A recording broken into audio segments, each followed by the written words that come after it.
दूसरा बड़ा पेड़ है।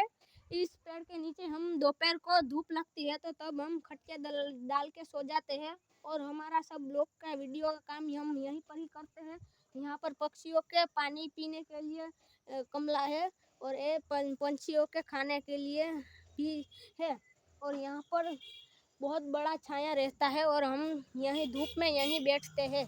तो मैं आज आप सबको मेरे छत पे ऊपर आया हूँ तो मैं आप सबको नए नए फूलों बताऊंगा। देखिए ये फूल है एक, फिर ये फूल हम हमारी गुजराती भाषा में हम इस फूल का गलगोटा कहते हैं।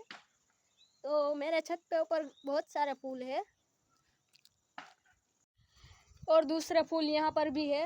हमारे पापा को फूलों का बहुत शौक है इसलिए वो फूलों को रगा बगड़ी। बहुत से फूल इधर भी है, इधर भी है, उधर बहुत सारे गमले लगाए हैं। हमारे पापा को फूलों का बहुत बचपन से बहुत शौक था इसलिए वो फूल लगाते रहते हैं और हम आपको ब्लॉग बना के दिखाते रहते हैं।